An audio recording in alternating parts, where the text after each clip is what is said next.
moi, ça va peut-être vous choquer, mais je suis pas totalement contre ce qu'il dit. Ouais.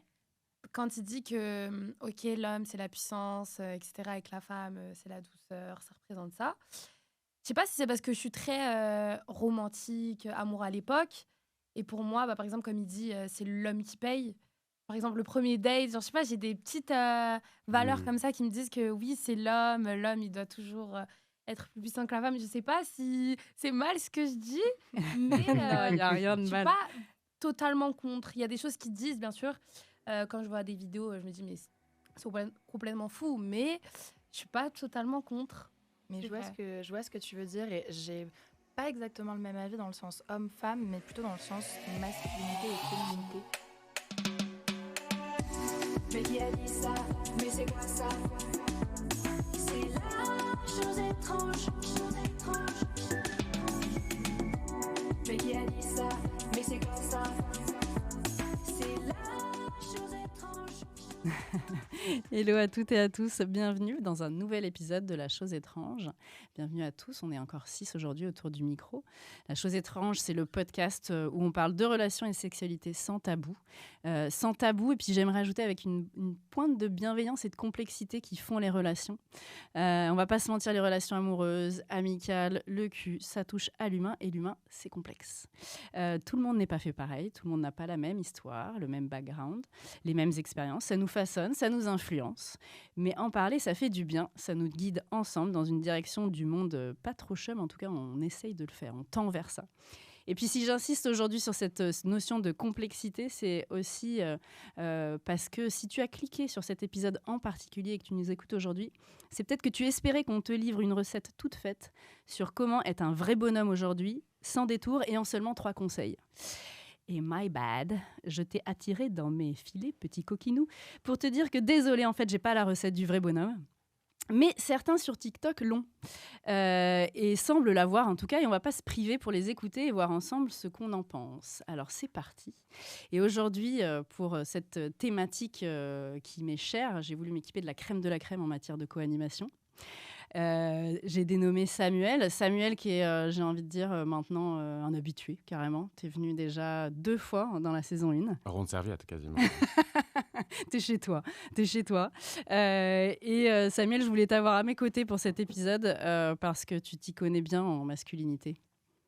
Je vais essayer de rebondir sur ça. Salut Kitri et merci pour cette 3e invitation du coup, et la première de la saison 2. Peut-être pour contextualiser, oui, effectivement, je suis auteur et formateur. Je travaille sur les questions de lutte contre les violences sexistes et sexuelles, et notamment de la place de la masculinité là-dedans. J'interviens beaucoup en collège, lycée, dans l'enseignement supérieur.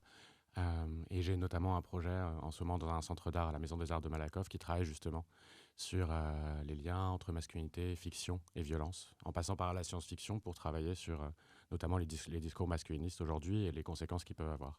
Vaste sujet. Merci beaucoup d'être là avec nous. Et puis, on n'est pas seul, évidemment. Je vous propose peut-être de vous présenter les uns les unes les autres, chacun votre tour, dire votre prénom, votre âge et puis le pronom que vous voulez qu'on utilise dans la conversation aujourd'hui, si ça vous va. Qui se lance en premier? Wow. Ils se font de la galanterie, de la courtoisie. Qui se lance? Je peux lancer si vous Allez, voulez. vas-y. Donc moi, je m'appelle Émile, j'ai 22 ans et pour moi, ce sera il. Merci, Émile. Moi, c'est Anis, j'ai 19 ans et pour moi, ce sera illégalement. Moi, c'est Awa, 20 ans, et ce sera elle. Trop bien. Moi, je m'appelle Marie, ce sera elle et j'ai 20 ans. Très bien. Merci beaucoup à tous les 4 d'être avec nous. On a envie de se lancer direct dans le vif du sujet en vous faisant écouter un petit extrait. Est-ce qu'on l'introduit ou on se laisse bercer par ces douces voix? Bercer, c'est ambitieux. On peut peut-être juste l'introduire en disant il va y avoir plusieurs extraits issus notamment de TikTok pendant cette émission. Et là, on a essayé de partir sur peut-être le discours le plus basique qu'on puisse trouver. Ouais, basique étant un mot pour l'instant de neutre, d'une grande neutralité. Je vous propose d'écouter l'extrait et puis on en parle après. À ton avis, quel doit être le rapport d'un homme avec une femme aujourd'hui? Qu'est-ce qu'un homme doit à une femme? Et qu'est au resto? Je le dis tout le temps, c'est la question qu'on me pose tout le temps. C'est quoi un homme de valeur? C'est quoi une femme de valeur là? c'est bon. Je l'ai déjà dit 100 fois. Les rôles sont définis, ils sont distincts. On n'est pas pareil, on n'est pas égaux. Terminé, basta. L'homme est fort, la femme représente la douceur. Voilà. Cette question-là, tout le monde me la pose H24. Genre, à chaque fois qu'on m'invite quelque part pour une interview, pour un podcast, c'est quoi un homme de haute valeur? Frérot, t'ouvres n'importe quelle vidéo, tu le vois. À un moment donné, faut arrêter, puis faut voir la vérité en face. Rien que physiquement, un homme et une femme. La femme, elle est là pour représenter la douceur, la féminité, tu vois. Et l'homme, bah, c'est différent, c'est la force, la puissance, le protecteur. Et bien sûr, celui qui paye, bah, c'est l'homme. Voilà, Ok. basique. Cool. Cool. Ok. Cool, Yanis. Est-ce que vous avez déjà été exposé à ce genre de contenu sur TikTok? Est-ce que vous Non. avez déjà... Ouais, tout le temps, ah ouais. Ouais. Non. C'est vrai que souvent, moi, je vois ce genre de vidéos qui apparaissent sur mon feed. Et alors, est-ce que ça vous influence? Quelle est votre réaction en fait quand vous écoutez ce genre de contenu? Parce qu'effectivement, difficile de ne pas les voir. Ils sont partout. Bah, moi, généralement, je passe à autre chose direct. Voire, j'essaie de bloquer en fait, un Ouais, compte pareil. ou de mettre en. Ça ne m'intéresse pas. Le souci, c'est que ça revient tout le temps et je comprends pas trop, du coup. Mais du coup, ouais, j'essaie de juste faire abstraction de ce genre de contenu qui, pour moi, sont juste inutiles et toxiques. Ok, donc t'y passes pas trop de temps et tu les laisses... Vraiment pas. Non, vraiment pas. Dès que je vois que c'est un peu trop macho, un peu, comme contenu, je suis là comme non, passe à autre chose. Ok. Vous, qu'est-ce que vous... Moi, j'en ai pas nécessairement qui passent dans mon feed, et heureusement d'ailleurs, parce que ce serait n'importe quoi.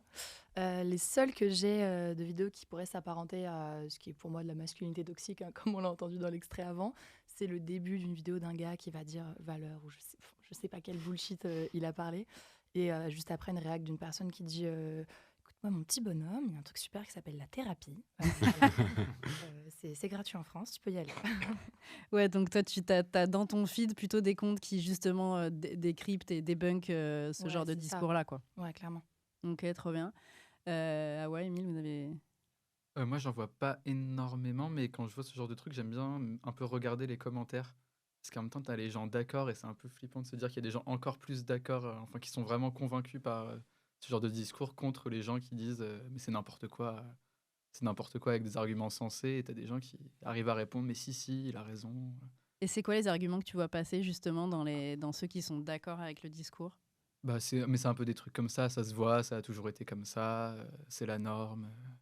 Plus ce genre de trucs, quoi. Après, ça m'arrive pas si souvent de voir ça, mais c'est ce que je retiens à peu près, quoi. Mais c'est intéressant d'aller chercher dans les commentaires. Bon, alors évidemment, ça se fight pas mal dans les Ouais. commentaires, ça c'est clair. Mais c'est intéressant parce que tu pousses l'idée à te dire, ok, j'aimerais bien voir les arguments des deux côtés. Et puis après, j'imagine que tu te fais toi Ouais. ton propre avis, Voilà. quoi. Mais Mais c'est si la réaction du pff, dès que tu vois la vidéo, du coup, je lis les commentaires pour un peu voir, trouver quelqu'un qui est d'accord avec moi, quoi. ouais, tu vas chercher. Ouais. Bon, rassurez-moi, Rassurez-moi. je suis pas le seul à me dire que le mec. Ok, trop bien. Bah, moi, ça va peut-être vous choquer, mais je suis pas totalement contre ce qu'il dit. Ouais. Quand il dit que, ok, l'homme, c'est la puissance, etc., avec la femme, c'est la douceur, ça représente ça. Je sais pas si c'est parce que je suis très romantique, amour à l'époque. Et pour moi, bah, par exemple, comme il dit, c'est l'homme qui paye. Par exemple, le premier date, genre, je sais pas, j'ai des petites valeurs comme ça qui me disent que oui, c'est l'homme, il doit toujours être plus puissant que la femme. Je sais pas si c'est mal ce que je dis, mais Non, y a rien de je suis mal. pas totalement contre. Il y a des choses qui disent, bien sûr. Quand je vois des vidéos, je me dis, mais c'est complètement fou, mais je suis pas totalement contre. Mais C'est vrai. je vois ce que tu veux dire et j'ai pas exactement le même avis dans le sens homme-femme, mais plutôt dans le sens masculinité et féminité, dans le sens où chaque être humain, donc homme et femme, a un différent taux de masculinité ou de féminité, ce qui rend que telle femme est une femme forte ou une femme plus douce en fonction du taux de féminité, masculinité, ceci, cela, et qui n'est pas du tout justement négatif ou péjoratif en fonction de comment c'est établi, ça se développe chez les personnes, quoi. Et justement, moi, j'aime pas du tout ce cliché que les gens gardent la femme, elle est douce, elle est comme ci, elle est comme ça. Oui, mais non, une femme, ce n'est pas que la douceur, quoi. Voilà, là, par contre, je suis d'accord. En fait, ça diffère de personne en personne, en vrai. On Ouais, peut pas complètement. dire oui, la femme, elle est comme ça, sachant que les femmes, on est toutes différentes. Y a beaucoup Oui, de et choses les qui hommes changent, aussi, d'ailleurs. Ouais, aussi. C'est vrai. Ça, je suis d'accord, là. Mais justement, peut-être que par rapport à ce que vous dites, c'est intéressant de regarder, au-delà même du discours, la manière dont ce discours est porté et dans quel système il s'inscrit. Parce qu'il y a ce que ce mec dit, mais il y a la manière ultra péremptoire, ultra Ouais. directe, comme si genre c'est comme ça et pas autrement. Limite, je suis saoulé de cette question. tellement elle me paraît évidente. Et peut-être que là, ça rejoint la discussion que vous avez sur est-ce que le problème, c'est ce qu'on dit ou le fait qu'on essaie de créer un système où ça doit être comme ça et pas autrement. Ouais. Comme si tout était naturel, en fait, dans ce lien entre le rôle de la femme et le rôle de l'homme. Bah, je pense que c'est pas un système qu'on est en train de créer, mais on est en train de démanteler justement parce que ça a été comme ça pendant tellement d'années, de siècles, de civilisation, quoi. Enfin, on le retrouve, genre c'est le trait de l'homme de base d'avoir pas d'égal. Enfin, on le voit absolument partout dans le monde. Je pense qu'il y a aucun pays où les hommes et les femmes sont traités de manière égale, quoi. Et du coup, ça rejoint un peu ce truc de idéologie macho nul, de oui, mais la femme elle est douce et puis l'homme il est très très fort et puis ceci et puis cela. Et je trouve ça marrant de parler de débat parce que ça me ramène aux commentaires dont oui, Émile parlait juste avant, où on voit souvent dans ces commentaires-là des gars qui disent ah oui, je suis complètement d'accord, une femme c'est ceci, une femme c'est cela, mais c'est jamais construit en fait. C'est vraiment juste soit un commentaire désagréable, soit de la haine, soit ouais, pas de choses constructives, quoi. Et justement, selon vous, c'est quoi l'impact de potentiellement ce genre de discours? Parce que, donc, toi, tu dis, Émile, tu vas aller chercher un peu du contre-argument, tu vas réfléchir. Selon vous, des personnes qui potentiellement, du coup, adhéreraient à ce discours sans trop essayer de déconstruire et de démanteler, comme tu dis, c'est quoi l'impact sur nos vies, en fait, si on est très concret, en tant que mec, notamment? C'est une Moi, je dirais que c'est assez facile parce que en général, j'ai l'impression que c'est un peu les valeurs qu'on transmet depuis un peu le début ou qu'on entend un peu depuis le début et que quelqu'un le répète, on peut se dire bah oui, je dois être comme ça, quoi. Parce qu'on l'a déjà entendu, enfin, même quand on était jeune, je pense qu'on a déjà entendu ce truc du mec protecteur, du mec fort. C'est vrai que Enfin, dans les cours de récré et tout ça, c'est aussi des trucs qui sont un peu plus implicites, mais qu'on ressent, je pense, étant jeune et quelqu'un nous le répète, ça peut nous pousser à vraiment se dire ok, je dois être comme ça, je pense. Enfin, c'est obligé.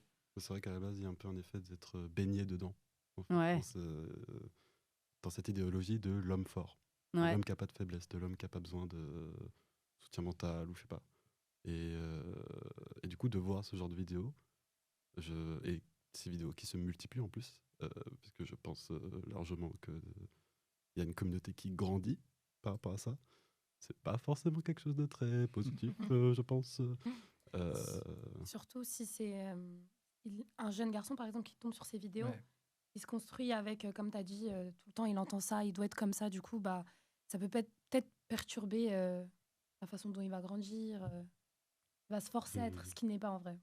Oui, Voilà. clairement. Ouais, je pense que c'est très altéré, mais de manière enfantine. Ça me fait penser au déguisement, par exemple. Un petit garçon va dire tu vas te déguiser pourquoi Comment, pardon, pour Halloween? En chevalier, en cow-boy. pirate, en cow-boy, c'est ça. Et une petite fille, on va lui dire tu t'habilles en princesse ou en fait non. Moi, quand j'avais 7 ans, je voulais une épée de pirate et une t-shirt avec une tête de mort dessus, d'accord? Et pour autant, aujourd'hui, je me pense plus féminine que masculine, quoi. Donc, c'est vraiment, je pense, des images qu'on transmet aux enfants qui grandissent et qui aujourd'hui changent de plus en plus. On essaie d'avoir de plus en plus de neutralité là-dessus pour qu'ils comprennent que bah, je peux être ce que je veux en fait et ça ne me définit pas en tant que masculin ou féminin. Donc, ouais, je trouve ça chouette. Trop bien. Et du coup, parce qu'on n'a pas introduit, on a parlé de courant, on a parlé de vidéos qui se démultiplient d'un espace de groupe. Ce groupe-là, il a un nom, ça s'appelle les masculinistes. Est-ce que c'est un mot que vous avez déjà entendu et que vous sauriez expliquer à quelqu'un qui nous écoute, qui ne sait pas trop ce que c'est? Malheureusement, j'ai déjà entendu parler de ce mot. Maintenant, le définir, je trouve ça hyper compliqué. C'est très personnel, mais je trouve que le mot masculiniste, à mon sens, c'est un peu compliqué. Ok. Qu'est-ce qui vous vient? Qu'est-ce qui te vient pour expliquer un peu les valeurs justement de ce groupe-là, peut-être? Alors, moi, c'est juste un exemple, mais parce que j'ai l'impression que c'est là, j'en ai entendu parler, c'était pendant le procès de Johnny Depp. Où j'ai l'impression que j'avais entendu qu'il y avait beaucoup de masculins qui soutenaient, qui faisaient propager des théories.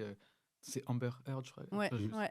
Contre Amber Heard, et c'est là où je me suis. Enfin, je pense que c'était mon premier contact avec le mot masculiniste. C'était à ce moment-là. Et du coup, pour moi, de base, c'était les gens qui étaient à fond Johnny Depp, à fond derrière Johnny Depp, quitte à dire n'importe quoi pour défendre, parce que c'était un homme fort, iconique. Quoi. Ok. Super intéressant, effectivement. Le groupe des masculinistes a fait ce qu'on appelle carrément des raids contre Amber Heard sur le digital, quoi, sur le web. Qu'est-ce qui vous vient, vous, quand vous entendez parler de masculiniste? Masculiniste. Un groupe d'hommes qui se sentent forts, Il y a que les hommes supérieurs aux femmes, les hommes. Après, Avec est-ce un qu'il y a grand ça existe H. vraiment une définition sur ça existe? Je pense que ouais, hein. Je pense que moi, masculiniste, en fait, du coup, je le mets en parallèle avec féministe. Et pour le coup, féminisme, on sait que c'est du coup l'égalité. Et au contraire, je trouve que le masculinisme, il renvoie vachement une image de mais nous, on est des hommes et on est forts. Et oui, hein, mais d'accord, mais le but, c'est quoi? C'est d'être au-dessus de la femme? C'est de vous mettre vous en valeur ou c'est d'être égaux aux femmes? Parce que oui, bien sûr, c'est important le combat de l'égalité des hommes et des femmes est très important, d'un côté comme de l'autre. Mais le combat, c'est pas remettre les hommes en valeur qui sont constamment tannés dessus avec la société sur ils sont pas bons envers les femmes et puis avec tout ce qu'ils font. Donc je pense que ce courant masculiniste, c'est un peu pour essayer de se battre là-dessus et d'être en mode oui, mais vous dites qu'on est méchant, mais on est fort et puis sans nous, il n'y aurait pas ceci, pas cela. Mais est-ce qu'il y a vraiment des hommes qui se disent oui, moi je suis masculiniste? Genre un vrai groupe, genre. Je pense. Je pense largement aussi. Ouais. Et Ouais, ouais. ouais, ouais. Ouais. Tu veux expliquer un peu comment on définirait, enfin on va le faire ensemble, les masculinistes, parce que tu as raison, c'est quand même complexe. Et c'est pour ça que on a mis il y a un mot, et quand on commence à mettre des mots, ça nous force à les définir. C'est aussi ça qui fait qu'on avance petit à petit sur la définition. Qu'est-ce qu'on pourrait dire qui regroupe les masculinistes, en tout cas entre eux? C'est vrai que c'est intéressant parce que c'est pas un parti politique, le masculinisme, malgré son nom. C'est plutôt un courant de pensée qui est à certains endroits explicite et à d'autres implicite dans la manière de penser des gens. Mais plus largement, je pense que vous l'avez quand même assez bien résumé, c'est un courant de pensée qui s'est construit notamment en backlash, en réaction avec les avancées féministes, d'abord dans les années 60-70, puis la dernière vague qui arrivait après MeToo et tout, donc 2017-2018 jusqu'à aujourd'hui, qui s'est construit pour dire, il me semble, oui, les avancées féministes pour l'égalité se font au détriment du masculin et prennent pas en compte la violence de ce que c'est d'être un homme et vont à l'encontre de l'homme, tout en portant en fait de manière plus ou moins explicite, justement, un rapport qu'on dira, le mot serait différentialiste ou naturaliste de l'homme a toujours, de tout temps, été comme ça, la femme a de tout temps été comme ça. Et donc, on rentre dans une crise de la masculinité quand on remet en cause ces rôles, sachant que, je te laisserai compléter Kitri, mais en fait, quand on regarde à l'échelle de l'histoire, la crise de la masculinité, ça doit être la crise la plus constante de l'histoire de l'humanité. Enfin, c'est quelque chose qu'on voit depuis l'Antiquité dans les textes. Bah ouais, c'est exactement ça. C'est qu'il y a à la fois quelque chose qui s'est construit en réaction, genre ok, le féminisme, super, mais en vrai, du coup, ce qui se passe, c'est qu'il y a un renversement de société et les femmes sont en train de prendre le pouvoir. On sait techniquement, et je sais plus, l'une d'entre vous l'a dit, aujourd'hui on sait que dans le monde, malheureusement, les droits des femmes sont encore énormément bafoués, donc on n'y est pas. Le jour où le pouvoir sera renversé, on n'y est pas encore. Et donc ils se servent de cette notion de crise de la masculinité pour ancrer des idées très traditionnelles qui sont globalement, qui cachent le simple fait de dire les hommes sont supérieurs aux femmes, on a des différences biologiques et c'est pas pour rien. Donc on est plus fort, un peu ce que dit le mec dans ce qu'on a écouté, quoi. C'est pas pour rien qu'on est plus fort, donc à un moment on a des rôles, ils sont très définis et il faut les respecter, sinon on va jamais s'en sortir. Si je vous le fais un peu simple, c'est un peu ça. Et c'est intéressant que tu aies fait la comparaison avec le féminisme, parce que souvent, parfois, il y a un espèce de brouillage d'idées là-dessus. C'est que le féminisme, même si c'est un nom avec femme dedans, c'est vraiment la volonté de travailler envers l'égalité des hommes et des femmes et des personnes non binaires, de lutter contre un système de privilèges. Donc c'est vraiment être pour, c'est un courant plutôt humaniste. Et masculiniste, c'est vraiment clairement quelque chose qui est de maintenir les privilèges qui sont en place. Donc, Awa, pour répondre à ta question, est-ce qu'il y a des mecs qui se disent masculinistes ? Ouais, malheureusement. Et c'est vraiment en réaction, donc c'est en même temps intéressant, pas tant à écouter, enfin si quand même, mais de se dire qu'il y a un truc qui... Donc moi, je veux bien entendre que c'est difficile aujourd'hui, c'est pour ça que je parlais de complexité en intro, c'est difficile aujourd'hui d'être potentiellement, tu vois, un mec, ça bouge, il y a des questions qui se posent. En revanche, maintenir un truc de privilège et tout, ça, je pense qu'on peut se dire que c'est peut-être pas complètement OK. Vous, si vous entendez, est-ce que ça vous arrive d'entendre ce genre de propos, pas forcément sur TikTok, mais même dans vos conversations entre potes, et si oui, qu'est-ce que vous amenez comme argument, ou en tout cas comme élément dans la discussion pour dire que vous n'êtes pas d'accord, justement? Avec le fait du masculinisme dans le sens ouais, dans le sens, exactement. Alors déjà, je ne suis pas amie avec des gens comme ça. Mais non, c'est vrai que c'est pas un débat que j'entends souvent. Je crois que j'en ai même quasiment... Ouais, je crois que j'en ai jamais parlé avec des gens dans la vraie vie. Ouais, je pense vraiment qu'il n'y a pas de débat en fait à faire. C'est d'accord, l'homme et les femmes ne sont... Enfin, les hommes et les... Waouh, c'est compliqué. Les femmes et les hommes ne sont pas pareils biologiquement parlant. Oui, bien sûr, on va pas... Enfin, je ne vais pas aller à l'encontre de ça, mais ça veut pas dire pour autant qu'ils sont supérieurs, quoi. Enfin, je veux dire, c'est juste d'un point de vue physique, quoi, d'un point de vue mental, d'un point de vue spirituel, d'un point de vue psychologique, on est tous différents. On n'est pas supérieurs les uns aux autres, quoi. Donc, des valeurs masculines ne sont pas supérieures et n'ont jamais été, ne le seront jamais à des valeurs féminines, quoi. Ouais. Moi, par exemple, j'ai peut-être eu quelques débats avec des amis, mais c'était plutôt par rapport à oui, une femme, c'est pas capable de faire ça. Une femme, enfin, nous, les hommes, on peut, mais les femmes, non. Par exemple, juste le fait de la voiture, les femmes, elles savent pas conduire. Genre, juste ça, alors, On l'aime bien, ouais, voilà. Les femmes, elles savent pas conduire, des trucs comme ça. J'ai peut-être eu des débats comme ça, mais c'est vrai que dans la vraie vie, mis à part mes débats avec mes amis, j'en vois pas vraiment. C'est vraiment sur Internet. TikTok, par exemple, je vois des vidéos comme ça, souvent. Ouais, Vraiment, dans la vraie vie, non. Dans la vraie vie. Ouais, moi non plus, ça m'arrive jamais dans la vraie vie, je crois. Aussi parce que, comme vous, j'ai fait le tri, pas forcément intentionnellement, mais naturellement entre les personnes, pour exclure les personnes qui pensaient comme ça de mon cercle, mais ça m'arrive jamais, je crois. Oui, c'est plus sur les réseaux, c'est ce que j'ai envie de dire aussi. C'est la guerre dans les commentaires, c'est comme ça. Mais Ouais, je me suis demandé si ça dans la vraie existait vie, non. vraiment. Il y avait vraiment ce groupe-là. Ouais, j'ai demandé. Tu es tellement douce, Awa. Tu les horreurs qui est extérieure, j'aime ça. Ce qu'on appelle le biais du monde juste. Tu veux tellement croire que ça ne puisse pas exister que tu te dis c'est pas possible. Ouais, mais c'est intéressant ce que vous dites. Alors peut-être que vous êtes dans... Mais c'est normal, hein, on se rapproche de gens qui nous ressemblent. Et du coup, si vous n'êtes pas dans ces idées-là, ben, vous avez des potes qui, a priori... Et après, ça n'empêche pas, comme tu dis, Awa, d'avoir des débats de fond. Tu vois, tu parlais de la galanterie. Il y a plein de trucs où on peut se poser des questions en disant ben, moi, je suis désolée, j'aime bien que le mec paye le resto. Tu vois, tu donnais cet exemple.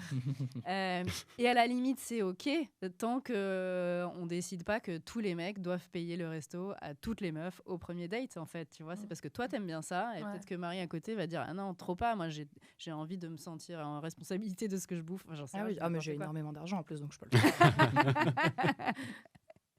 Donc, en tout cas, ouais, ce courant-là existe. Et puis, il a des conséquences sur la manière qu'on a de penser. Enfin, il y a eu pas mal de rapports qui sont sortis récemment. C'est des courants qui sont assez violents et du coup qui amènent potentiellement les jeunes garçons à penser que c'est normal d'être dominant dans un couple. Enfin voilà, donc voilà, malheureusement, c'est des idées qui en fait vont petit à petit en tout cas s'enraciner dans nos façons de penser et d'agir, quoi. Ouais, complètement. Je pense que là, c'est important de parler du concept de continuum des violences, peut-être, et qui est un concept dans les théories du genre, les théories féministes, qui dit qu'à partir du moment où on banalise en fait du sexisme qui peut paraître justement anodin, et ça peut partir justement de se présupposer que tous les hommes doivent faire le premier pas, par exemple dans la séduction, sans dire qu'il ne faut pas que ça existe, mais si on part du principe que tous les hommes doivent faire le premier pas, après ça veut dire que tu justifies en fait des dynamiques potentiellement de pouvoir et de contrôle de l'homme sur la femme, et on voit que ça, dans ces théories-là, en fait, explique que ça amène à des violences sexistes et sexuelles qui sont beaucoup plus graves. Et ça, on le voit effectivement par rapport au poids du masculinisme aujourd'hui, même si on ne voit que sur les réseaux, l'effet dans la vie réelle, on le voit notamment, par exemple, le Haut Commissariat à l'égalité a fait une enquête sur le sexisme l'an dernier, en 2023, et il y a une augmentation, en fait, d'une forme de pensée sexisme par exemple, un homme a le pouvoir sur une femme dans un couple, a le droit de la frapper si elle n'est pas d'accord avec lui. Et en fait, ces proportions-là, l'accord avec cette pensée-là a augmenté chez 18-24 ans dans les dernières années. Et c'est là où potentiellement on se dit que ces discours en ligne sur TikTok, YouTube et tout, qui potentiellement ont un impact réel, quoi. Exactement. Donc c'est pour ça aussi que c'est important de créer des espaces comme on le fait aujourd'hui où même s'il y a des choses qui nous semblent évidentes, on repose les choses et d'en parler autour de soi, ça compte parce que, comme vous dites, il y a de plus en plus de contenu sur TikTok qui porte ce genre d'idées. Donc forcément, il y a des gens qui les consomment. Forcément, il y a des gens qui, dans les commentaires, sont d'accord. Et voilà, plus on sera d'accord avec ces trucs-là, plus ils vont se répandre, quoi. Donc c'est un peu l'idée. Et justement, on parlait de la séduction, de faire le premier pas, etc. On avait envie de vous faire écouter aussi un petit medley. Parce que dans ces courants-là, il y a beaucoup de personnes qui se disent coach en séduction. Je les déteste. là. Oh là là, j'ai écouté, c'est horrible. C'est affreux ces trucs-là. Ah, j'ai vu un extrait il y a pas longtemps, c'était. Oh non, Eh c'est ben, pas possible. pour faire du bien à vos douces oreilles, on s'écoute un petit medley et puis on en parle après. J'ai soulevé plus d'une centaine de meufs depuis le lycée et s'il y a bien une technique de manipulation qui m'a permis d'y arriver, c'est celle-ci. Faut savoir que c'est une technique, ça marche à tous les coups. Franchement, je déconseille de l'utiliser. Aujourd'hui, j'ai grandi, je me suis rendu compte de mes erreurs, je ne fais plus ça. En fait, c'est une technique de manipulation qui est si puissante que tu vas finir par détruire la confiance en soi de la personne. Alors ok, t'aurais eu tout ce que tu veux, et bon, ça vaut pas le coup. Je vais te partager cette technique, mais c'est à ne pas utiliser. C'est pour que tu te protèges, c'est à des fins d'information, c'est tout. Juste avant, pense à t'abonner, je parle de relations hommes-femmes tous les jours. La technique s'appelle le love bombing. En fait, il faut savoir les piquer. Il faut qu'elles ressentent des émotions. Dites-vous qu'elles se font solliciter chaque jour. Donc imagine, elle te dit qu'elle est en Suisse. Tu lui dis, mais tu te fais pas trop chier en Suisse. Elle va te dire pourquoi. Ben, on se fait chier en Suisse, non, il n'y a rien à faire. T'attends quoi pour venir sur Paris? Mais il y a quoi à Paris? Ben il y a moi à Paris. Tu vois, genre, essayez de rentrer dans un jeu, les gars. Titi est là. Faites-le ressentir des émotions. Ressenti des émotions. Le Là. dernier, je le déteste. Oh là là, quand je regarde les vidéos, je souffle. Oh là là là. Donc tu le connais. Bah oui, je l'ai déjà vu, lui. Purée. Ouais. Il y a du monde qui le suit, qui écoute ses vidéos. C'est Beaucoup. dommage. Il y a tellement rien qui va dans ces discours. Bah, le premier aussi, il a dit des dingueries. Il dit ok, j'ai une technique de manipulation, par contre, la reproduis pas. Je te Ouais, la dis, mais fais pas. Et surtout Mais abonne-toi pas, quand tu même. Mais vas abonne-toi nous quand parler. même, il laisse des likes. Et ça marche, c'est pas en plus. possible. Il dit ça marche. Ça marche. Ouais, ça marche, mais le faites pas. Moi, je l'ai beaucoup fait, hein, mais le faites pas. Hein. Ça Mais détruit je vais la vous la dire confiance de quand même, l'autre. mais le faites pas. Mais le faites pas. C'est pas Mais le possible. niveau de toxicité, en fait, déjà l'entièreté de son discours est tellement controversée. Il se contredit lui-même à chaque Mais oui, phrase, ouais. c'est exceptionnel. À chaque Et- virgule même. c'est un peu- Finir sa phrase en disant je parle tous les jours de relations hommes-femmes, je sais plus comment il l'a Ouais. formulé. Et avant de dire ça, c'est une technique de manipulation, je trouve ça fou de se dire on va séduire des femmes en les manipulant, quoi. Ça me dépasse, c'est incroyable. Il a dit un truc de ouf aussi qui m'a choqué. Tu peux détruire La confiance. Ouais, ça m'a marqué aussi. C'est horrible. C'est-à-dire, c'est ça Faire ton but. Tu vois, de juste attirer la personne. Exactement, en de lui la faisant voir, croire mais qu'il y a de que la toi. détruire aussi. Ouais. Bah, son but, visiblement, c'est soulever de la meuf. Alors, Ça, c'est évidemment, le but ultime. Et après, le moyen pour y arriver, ça. Bon, il faut Si d'être by de the way, confiance, exactement. voilà, c'est pas possible. C'est pas possible. Et je comprends même pas en fait comment il peut s'y prendre tellement ça n'a aucun sens. En fait, Ouais, c'est ça, je suis d'accord. j'imagine même pas. Le mec fait un Ouais. date, fait, excuse-moi, je vais te briser. Voilà, tu n'auras plus aucune estime de toi-même. Et c'est fini, quoi. Gros, Bah, je là comprends où pas. c'est dangereux, on vous a pas mis la fin de la technique du love bombing parce que ça a carrément un nom maintenant, donc on ne veut pas divulguer ce genre de choses, mais c'est que c'est toute l'installation d'un système d'emprise et qui malheureusement, comme il le dit lui-même, marche et fonctionne. Ça fonctionne. Donc c'est là où c'est dramatique parce que quelqu'un qui potentiellement pourrait se dire mais moi j'ai vraiment envie de draguer des meufs et j'y arrive pas pour X raisons et qu'il y a, voilà, Elle va essayer. il va essayer Ouais. et probablement qu'il va peut-être réussir. Tu veux parler du love bombing? Ah, Non, il faut- merci, il ça faut- ira. non, ça Non, va, non, non, non, ça va aller. Non, mais je me demandais juste, justement, vous étiez plusieurs à connaître, justement, un ou les deux, justement, influenceurs, ça vient de TikTok pour le coup. Mhm. À votre avis, pourquoi est-ce que ça fonctionne encore autant aujourd'hui, alors que pour le coup, c'est pas nouveau, ce type de contenu? Bah, le deuxième, moi, le premier, je sais pas qui c'est, malheureusement. Enfin, heureusement. Ouais, c'est ce pardon. que j'allais dire. Non, non. Le deuxième, il est déjà passé dans mon feed, etc. Il a fait plusieurs lives avec des filles, des influenceuses connues. Et je pense que ça marche aujourd'hui, comme vous avez dit, parce que, comme on a dit, il y a des personnes qui essayent des choses malheureusement dans la vie et ça fonctionne pas. Par exemple, d'avoir des filles, de parler à des filles, ça fonctionne pas. Donc, il va aller écouter des vidéos. Peut-être qu'il se dit, oui, bah, ce que je fais, moi, c'est pas normal. Donc, là, ce qu'il dit, ça fonctionne, mais je vais le faire. Voilà, il y a plein de techniques qui existent et ils vont toucher un peu à tout. Et malheureusement, on tombe sur des trucs pas ouf du tout. Et c'est dommage. Ouais, grave. Ça surfe potentiellement sur la vulnérabilité des Exactement. personnes qui ont envie de se mettre en couple et puis qui n'y arrivent pas pour X raisons, Mhm. probablement voilà, pour plein de raisons. Mais et moi, du ce coup, qui me qui choque, vont c'est aller- qu'il est très connu. Ouais. Il est très connu, ce mec. Ouais, c'est le problème des réseaux, c'est qu'aujourd'hui, tout le monde est mis en avant. Et voilà.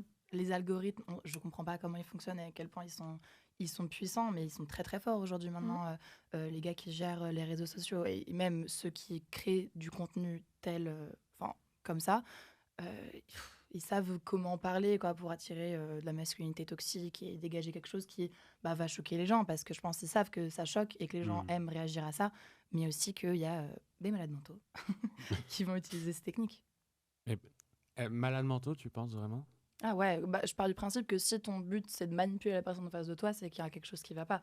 Quand tu pars d'une démarche de je veux détruire la personne, je veux la manipuler parce que non, il y a un problème. Déjà, il y a pas de guide de séduction. Enfin, c'est quoi ça? Mais après, le souci, c'est que c'est pas le but de base. Parce que, comme tu disais au début, le but, c'était soulever l'âme. Ce qu'il disait, c'est soulever l'âme. Pardon. Et du coup, vu que c'est pas le but, c'est encore. Enfin, c'est pas des gens qui sont forcément fous de base ou malades mentaux, je pense. C'est juste des gens qui ont envie d'une relation. Mais enfin, je pense pas qu'ils soient fous en disant je veux détruire la meuf. Mais ils se disent si ça l'a détruit, bon, c'est pas grave, moi j'ai eu ce que je veux. Quoi. Ouais, puis je pense que probablement tu te racontes une histoire où tu te dis mais je suis pas méchant en fait. Moi, c'est juste que voilà, j'ai envie de baiser cette meuf. Et puis après, elle va s'attacher, on va s'attacher. Et puis voilà, by the way, le moyen d'y arriver, tu vois, c'était. Donc effectivement, je pense que si Samuel te soulève son point, c'est que souvent on a tendance à dire ces gars-là, c'est des tarés, c'est des monstres. Et du coup, on fait comme si ces mecs-là étaient une infime minorité de personnes qui utilisent des trucs à des fins maléfiques, tu vois. Alors qu'en réalité, c'est malheureusement, il y a plein de mecs qui sont comme ça, qui n'ont pas forcément une... C'est là où c'est complexe, c'est parce qu'ils n'ont pas forcément une volonté de nuire, tu vois. Ce que disait Émile, il y a un moment, ils ont une volonté plus de serrer des meufs et qui sont en galère, comme tu dis, putain, ils n'y arrivent pas et ils sont trop deg et on les traite de puceaux et du coup, ils se disent, il faut que je trouve une moyen et voilà, il y a des love coach qui ont des purs conseils et ils y vont, quoi. Ouais, et tu parlais de Kitri, de vulnérabilité et moi, je me demande, ces influenceurs, c'est quoi l'âge des garçons notamment qui les écoutent, quoi? Ouais. Et ça, on peut pas le savoir parce qu'aujourd'hui, TikTok, l'algorithme, on peut tomber sur tout et n'importe quoi. Mon petit frère, je suis sûre qu'il est déjà tombé sur des vidéos de ce mec. Je suis sûre. Il a quel âge ton petit frère, par exemple? J'en ai deux. Celui qui est le plus petit, il a 12 ans et je suis sûre qu'il est déjà tombé dessus parce que les influenceurs qui font des lives avec lui, c'est des gens qui suivent, donc c'est un peu compliqué. C'est sûr qu'il va être amené à le voir passer au moins. Donc, tu vois, typiquement, imaginez, vous avez entre 19, 21, etc., un garçon qui a 12 ans, qui rentre, qui commence à avoir des premiers émois amoureux, qui commence à se dire « Putain, j'ai envie d'avoir une meuf », et puis en plus, dans la cour, à ce moment-là, on est teuf les uns avec les autres.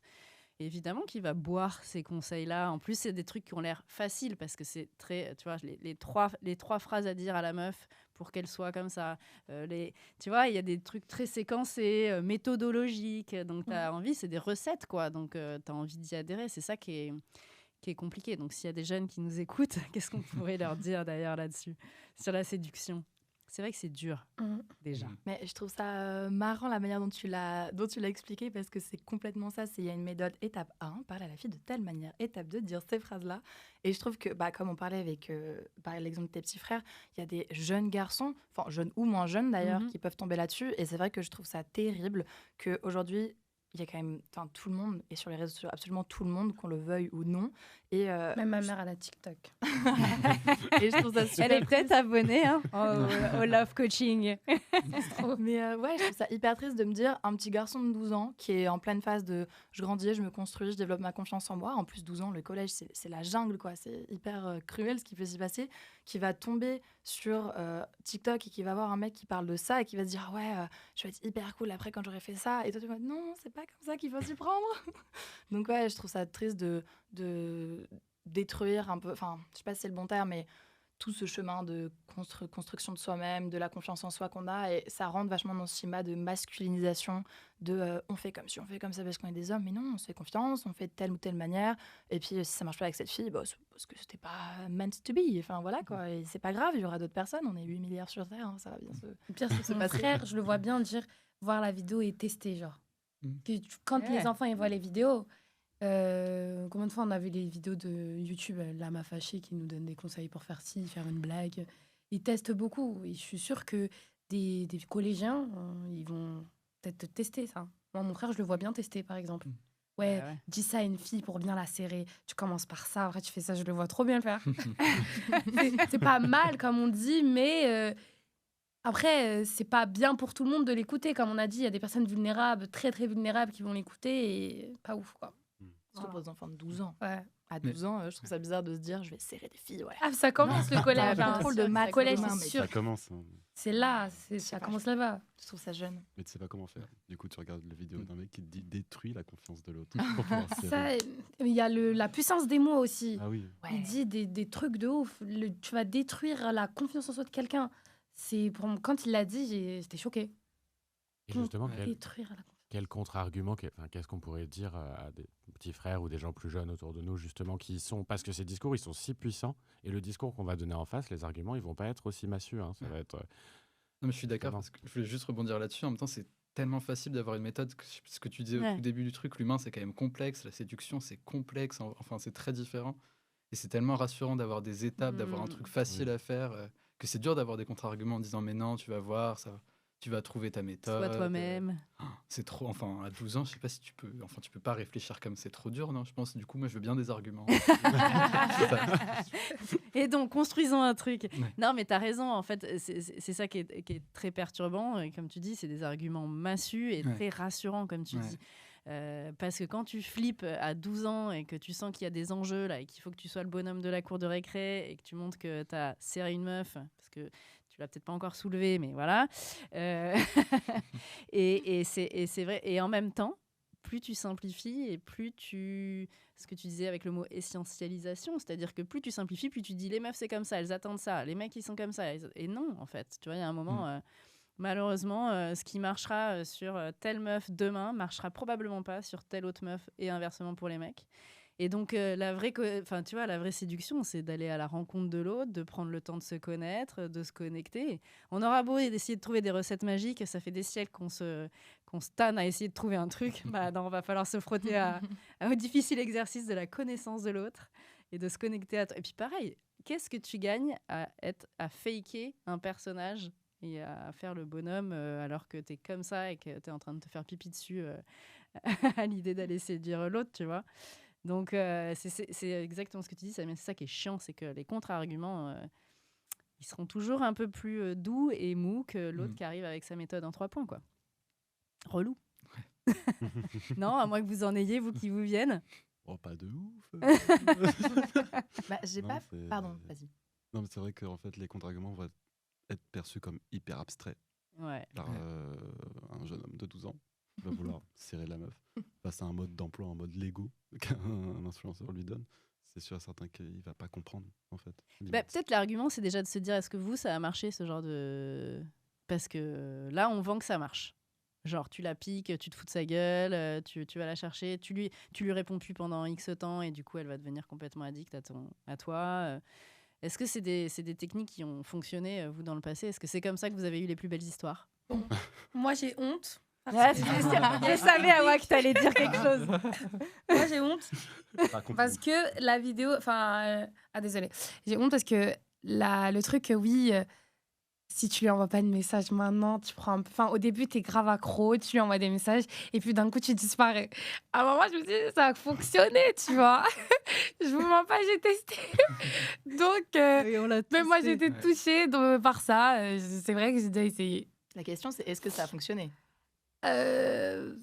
J'hésite. Je sais pas trop si ça a fonctionné parce que quand j'envoie pas de message, salut, qu'est-ce que tu fais? T'es tout le temps là. Et puis moi, je faisais la meuf qui envoyait tout le temps des messages. Et puis là, d'un coup, je disparais. C'est sûr qu'il allait m'envoyer un message. Ça a fonctionné. Pour moi, ça a fonctionné. L'histoire ne dit pas s'il aurait aussi envoyé un message. C'est vrai. Maintenu la conversation. Exact. Mais on a fait un épisode sur la drague où on a beaucoup parlé de ça, de ce truc de ne pas répondre, de laisser du temps de latence. Et évidemment qu'on l'a tous fait. Se faire Mais désirer. en fait, on est tous comme ça, en fait. Ouais. Alors. Ok. Mais est-ce que ça marche sur le long terme, éternellement? Tu vois, il y a un moment où tu as envie de te connecter à quelqu'un, ça va marcher 2 minutes de jouer à cache-cache, tu vois. Ouais. Mais cette technique, je trouve qu'elle rejoint vraiment en tout point comment ce débat juste avant sur faut une méthode pour séduire quelqu'un qui part de vraiment, mais ayez confiance en vous. Et oui, là, le contre-argument qu'on aurait pu sortir à un enfant de 12 ans, c'est faut que tu construises ta confiance en toi, tes valeurs, ton ego. Non, un enfant de 12 ans n'est pas apte à comprendre ça.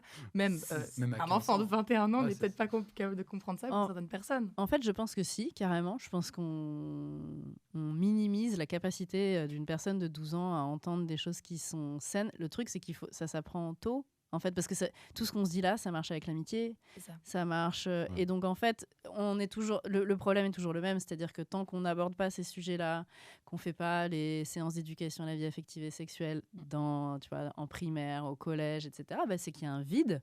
Et donc, ce vide-là, c'est exactement ce que tu disais, Émile. Il y a un moment où tu es en galère, tu as besoin de trouver des solutions.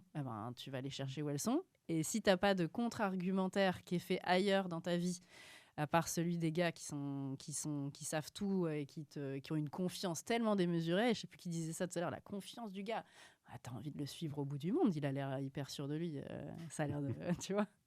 Donc je pense que ce n'est pas tant une histoire d'âge qu'une histoire de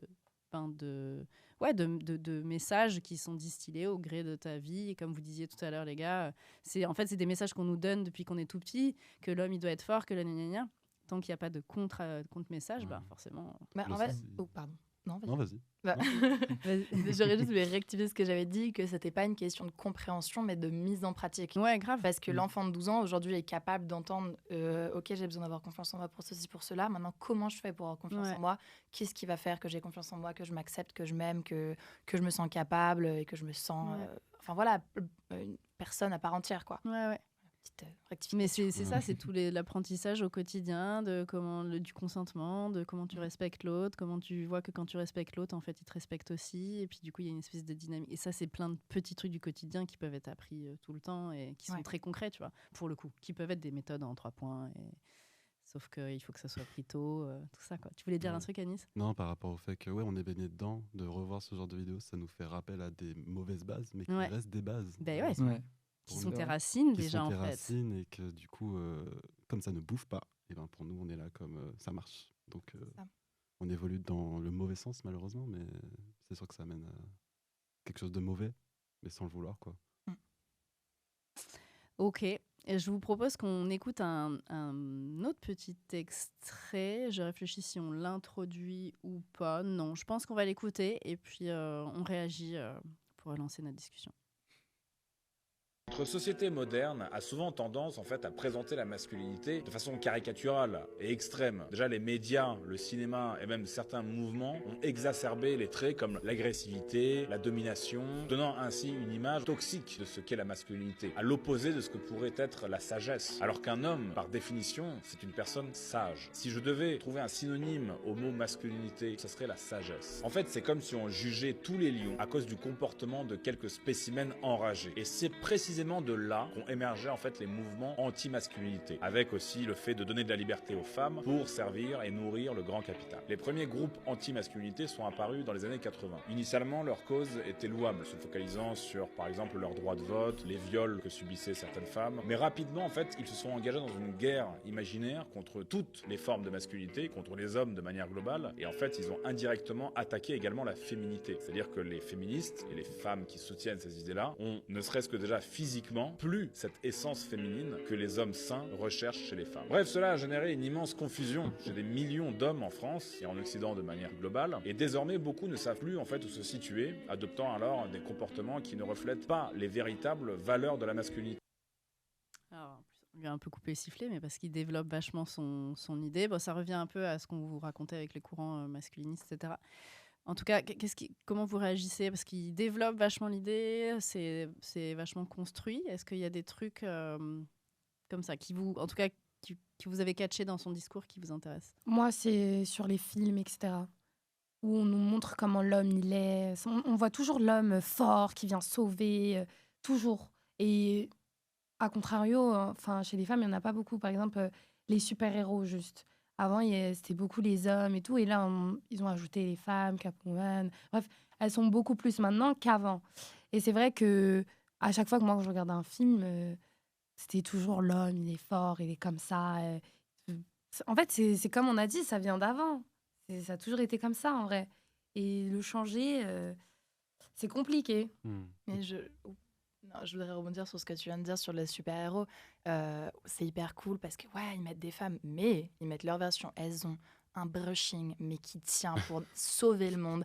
Tenue en latex, hyper sexy, hyper collé au corps. Excuse-moi, mais Captain America, il n'est pas hyper sexy par rapport à Catwoman, tu vois ce que je veux dire ? Donc, on introduit les femmes dans des rôles masculins, alors qu'on leur enlève toute masculinité, quoi. C'est juste, ok, c'est une femme hyper badass, mais il y a encore les clichés qui sont là, qui sont ancrés et dont on se sépare pas, quoi. Donc, Ça, je l'avais même pas vu. Tu Ah vois, ouais que tu dises ça, que oui, d'accord, ils mettent la femme dans un rôle masculin, mais derrière, j'avais pas remarqué que la femme, elle restait toujours femme. Très sexy, elle est sexualisée. Exactement. C'est ça. Et un certain type de femme, tu vois. Tu Ouais. verras jamais une meuf ronde, super. Ouais, ou handicapée. Ou handicapée, tu vois. Moi, je voulais rebondir sur le fait du cinéma, mais pas que dans le cinéma, dans le sens que même les histoires pour enfants sont quand même basées par moments sur la femme doit être sauvée par l'homme, par exemple le chevalier, tout ça machin.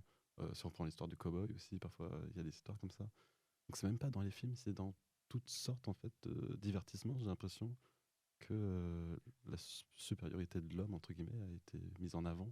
Je suis d'accord avec tu toi. vois, ou basée en fait dessus. Et tu commençais à le dire, mais vous pensez que ça, c'est en train de changer un peu quand même? Parce que... Ouais.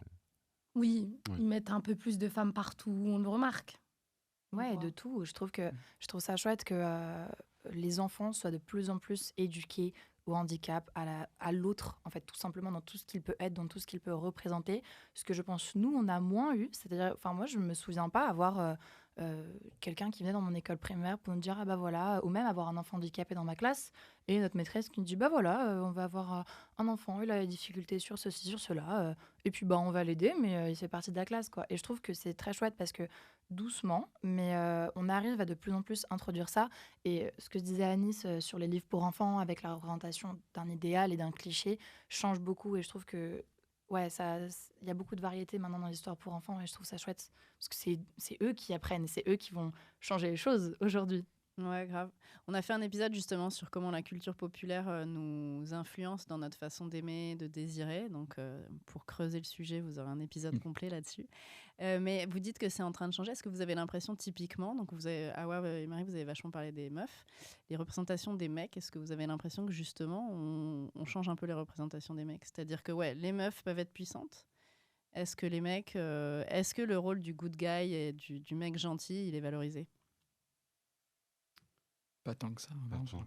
Ouais. Enfin, j'ai pas d'exemple en tête, moi, mais enfin, j'ai pas l'impression de le voir. Donc, j'ai l'impression que ça évolue quand même. Cette histoire de quand même rendre l'homme plus vrai, donc plus sensible en fait, plus humain, juste. Bah ouais, t'as raison. Mais très très très difficilement.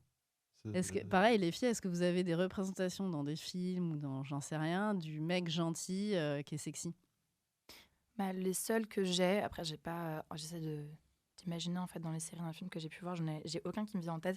Le seul cas de figure qui me vient en tête où t'as le gars hyper pote avec la meuf tout machin, c'est Le Meilleur ami gay. Et c'est que ça, Pile. Ils ont une Parce place que sur Netflix. tout à l'heure, je suis C'est en train pas de ceux qui chercher. soulèvent des meufs. Tout à l'heure, je cherche, mais je trouve pas. Le Ouais. garçon tranquille, qui est pas toujours là, j'ai pas trouvé. Otis dans Sex Education. ouais. Oui. Ouais, ça- Ouais, oui. Un petit peu quand même. Ouais. Un petit peu. Mais ouais. Mais donc, effectivement, il y a des petites choses qui changent, heureusement, et ça bouge, mais c'est marrant comme déjà. Parce qu'en fait, le problème, c'est que tout ce qui est lié au féminin est vachement dévalorisé. Donc, on arrive encore à donner des attributs dits masculins à des meufs parce que c'est valorisant. En revanche, donner des attributs féminins à un mec, Ouais, tu vois, c'est forcément le mec qui est soit gay. De toute façon, lui, il est déjà perdu dans la masculinité, c'est foutu. Tu vois. Et donc, c'est ça qui est dur là-dedans. Donc, effectivement, il y a ce genre de choses-là. Qu'est-ce qui vous a tilté aussi dans ce qu'il disait? Parce qu'il parle aussi, il fait cette métaphore du lion. Est-ce que vous avez compris ce rapport qu'il est en train de faire, qui dit grosso modo, les féministes, elles montent du doigt tous les mecs. Et donc, c'est comme si elle disait que tous les mecs sont des enragés. Donc, c'est comme si on jugeait la meute de lions juste pour un lion enragé. Est-ce que c'est quelque chose que vous avez déjà évoqué dans vos conversations? Ouais. Ça hoche la tête. Je sais pas, non, mais c'est les trucs genre Not All Men et tout. Enfin, c'est ce qu'il disait, mais ce que disait aussi sur les affaires Pellico et tout, que c'est pas forcément des mecs qui sont fous principalement. Enfin, on leur a tellement appris à penser ça, c'est tellement inculqué dans certaines valeurs que ça devient normal. Et enfin, c'est des gens, entre guillemets, c'est des hommes comme tout le monde qui ont eu des parcours un peu différents, quoi. C'est ça qui est enfin, plutôt que des fous, quoi. Et c'est là où je suis pas d'accord avec lui là-dessus. C'est pas des enragés, c'est des gens normaux qui ont eu c'est des monsieur tout le monde qui ont eu des parcours un tout petit peu différents sans être fous, quoi. Ouais, moi, ça m'a fait peur premier degré en fait quand j'ai vu du coup les extraits de la sortie du tribunal ou pendant les procès. Et en fait, du coup, tous les gars évidemment ont honte et tout, ils se font huer, ce qu'ils C'est méritent trop d'ailleurs. pitié, ouais. Ouais. Se cacher Mais, derrière le papier, la feuille. Ah, mais il est trop je trouve pitié. ça terrifiant c'est monsieur tout le monde quoi. Et en fait, on se dit mais des fois il y a un cliché du mec un peu macho. Non, il y a des gars ils sont pompiers, il y a des gars ils sont infirmiers, il y a des gars ils ont des métiers qu'aujourd'hui on voit en tant que ils sauvent des vies. Non, en fait, ces mecs-là ils pourrissent des vies aussi quoi. Donc après le métier ne définit pas la personne évidemment, hein, mais ouais, le truc not all men, comme tu dis, la métaphore du lion, de les hommes, c'est aussi si un lion a fait ceci, la métaphore quoi. Faut pas le prendre personnellement. C'est not all men, oui d'accord, mais bon, c'est assez pour qu'on le dise quoi. Donc bon. Ouais, pour replacer, parce que pour ceux et celles qui nous écoutent et qui n'auraient pas entendu parler de l'affaire Pellico, même si on en parle beaucoup, c'est effectivement une femme qui a été sédatée par son mari pendant des années. Et son mari qui a organisé le viol organisé de sa femme pendant qu'elle était sédatée. Donc il y a plus de 50 hommes qui sont aujourd'hui jugés et ce n'est que la partie... Mais il y avait 70 ou 80. Voilà, il y en a au moins 80 et 50 qui sont jugés actuellement. Et il y a beaucoup de débats. En fait, la résistance... Et c'est, je pense, assez naturel. Je ne sais pas comment tu le sens, Samuel. C'est évidemment naturel d'abord de vouloir se désolidariser de ces mecs-là. Tu n'as pas du tout envie de te dire « mais moi, je ne suis pas violeur, ça va pas ou quoi ? Je ne suis pas ces gars-là ». Donc, je pense que c'est très naturel de le dire. En revanche, parce que c'est très inconfortable de se dire « merde, en fait, je baigne dans une société qui potentiellement fait de monsieur tout le monde, comme tu dis, quelqu'un qui peut ingérer une idée de la violence et de la domination. » Et c'est ça qui fait que, tu parlais du continuum des violences, c'est fait qu'on banalise des petits trucs qui font qu'à un moment, on se retrouve dans une situation comme celle-là. Donc, et ça, les masculinistes résistent beaucoup sur cette histoire de not all men et le transforment en...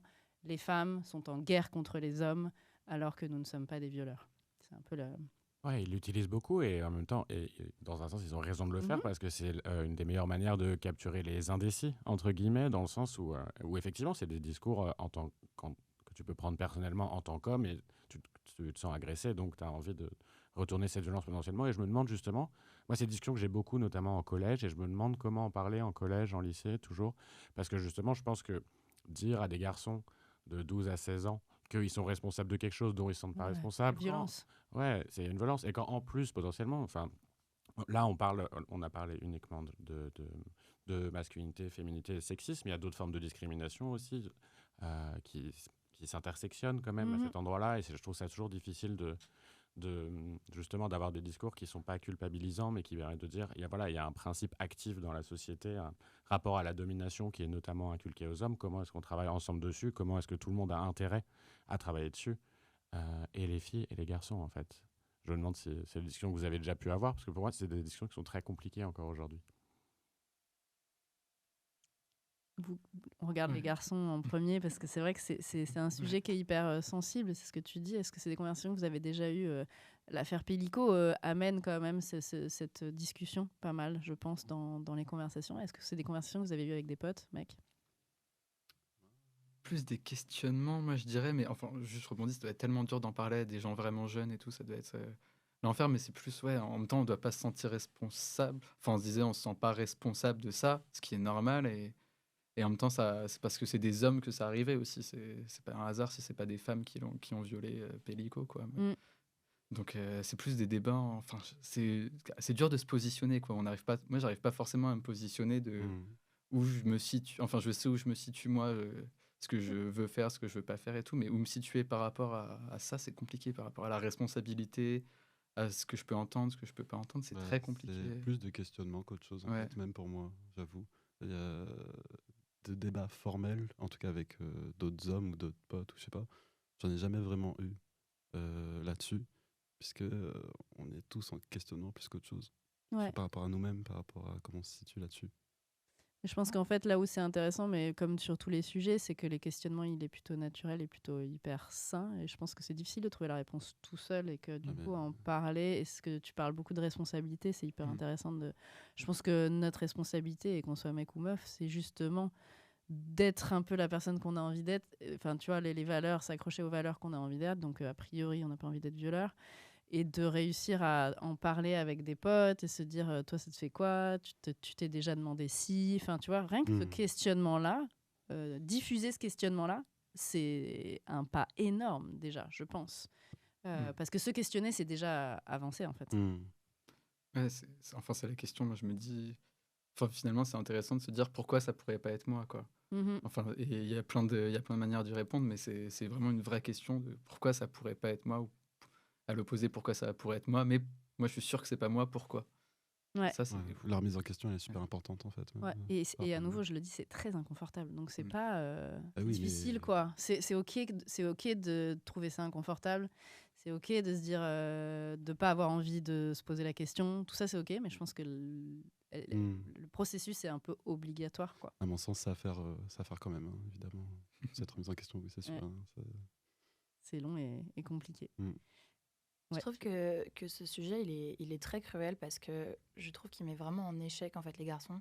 Et par rapport à ce que tu as dit tout à l'heure de oui, on dit vous êtes responsable, mais non, ils sont pas responsables du crime d'autres personnes. Et je trouve ça très grave de dire en fait, et de dire et d'avoir inculqué cette image de les hommes ils sont comme ci, ils sont comme ça. Et maintenant avec les réseaux, on en rigole de cette manière. Je trouve ça bien, c'est aussi un peu dédramatiser toute cette pression.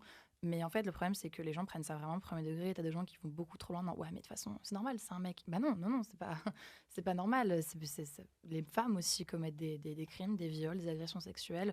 Donc, ouais, je trouve que, comme vous dites, c'est une remise en question qui est importante, mais c'est quelque chose sur lequel on doit éduquer les gens. Et les garçons ne sont pas responsables des crimes commis par d'autres garçons, quoi.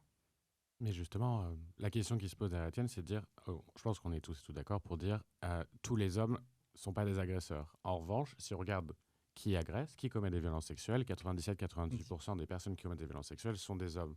Donc la question, c'est qu'est-ce qu'on fait de ça, en fait? Où elle est la responsabilité individuelle et collective, en fait, à cet endroit-là? Ben justement, je trouve que la responsabilité serait de dire, il y a ce problème-là, il n'est pas normal, il est très grave même, il dure depuis des années, et aujourd'hui, on a tous les moyens possibles et imaginables pour faire en sorte que ça change. Enfin, je veux dire, ça passe par l'éducation, ça passe par la sensibilisation, que ce soit à la maison, à l'école, même si à l'école, pour moi, je trouve que c'est quand même l'endroit le plus facile parce que tout le monde n'a pas un foyer qui est à l'aise pour parler de ça, des parents qui sont à l'aise pour en parler, même des parents qui n'ont pas forcément vécu ça, mais qui n'ont pas les mots et qui ne savent pas en fait comment aborder le sujet. Donc ouais, je trouve que la bonne réponse par rapport à ça, c'est ok, là il y a eu un problème, là il y a eu un crime, ce mec-là, c'est pas du tout bien ce qu'il a fait, not all men, d'accord, mais nous, qu'est-ce qu'on peut faire en réponse à ça en tant qu'homme? Comment on va pouvoir réagir et comment on va pouvoir se situer? Au lieu de dire, ah oui, mais moi, j'ai rien à voir avec ça. On le sait, c'est pas ce qu'on a dit. Maintenant, qu'est-ce qu'on fait? En fait, c'est le problème du not all men, en tout cas tel qu'il est utilisé aujourd'hui, c'est qu'en fait, c'est comme un bouclier pour ne pas se poser la question. Genre, non, moi, je suis pas comme ça, etc. Et force est de constater que c'est un problème avec ce qu'on met derrière le mot masculinité, ce qu'on met derrière le mot homme, et on est tous d'accord pour dire qu'on est tous différents, et c'est là où c'est intéressant. Et du coup, on voulait vous faire réagir aussi à un dernier extrait qui est justement un peu plus subtil dans ce qu'on met derrière la masculinité, dans ce qu'on peut essayer de nous transmettre et dans lequel on imprègne depuis qu'on est tout petit. On vous fait écouter, puis on réagit à nouveau. Les frères, vous avez le droit de ressentir des émotions, c'est ok. Par contre, vous avez le devoir de les maintenir sous contrôle.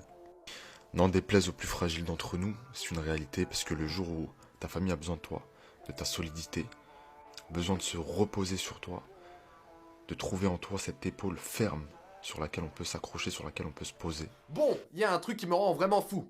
Et là, je m'adresse directement à toi. Ne détourne pas le regard, c'est important, vraiment. Tu es un lâche. Combien de fois tu t'es déjà dit, c'est trop dur pour moi, je n'en serai pas capable, je ne vais pas y arriver. Et combien de choses t'ont été inaccessibles justement à cause de ça? Beaucoup trop. Cette mentalité et ces excuses arrivent beaucoup trop souvent. Arrête de réfléchir et fonce. Arrête d'être un lâche. Réveille-toi, putain de merde. Rien à foutre de ta dépression. Rien à foutre de tes excuses. Rien à foutre de ton petit cœur brisé. Donc, petite compilation à nouveau de... Voilà. Je ne sais pas si vous en avez reconnu certains. Merci Thibaut. Thibaut InShape pour le dernier. Comment ça vous fait réagir? Moi, il y a Vas-y. Il y a un truc qui m'a quand même marqué, c'est cette histoire d'épaule, cette histoire d'être le soutien de la famille. Tu es la personne qui doit être le pilier de la famille. Je trouve que ça, c'est quelque chose de quand même abusé. Tu n'es pas le seul pilier de la famille. Clairement. Quand même, ta compagne ou ton compagnon, il y a même les gens aux alentours. Enfin, il n'y a pas que toi. Tu n'es pas seul, en fait. Et du coup, cette idée de oui, tu peux ressentir des émotions, par contre, restreins-les quand ta famille a besoin. Mais pas forcément, mec. Tu ressens un truc, mais on doit pas le savoir. Voilà, exactement, tu ressens quelque chose, mais garde-le pour toi.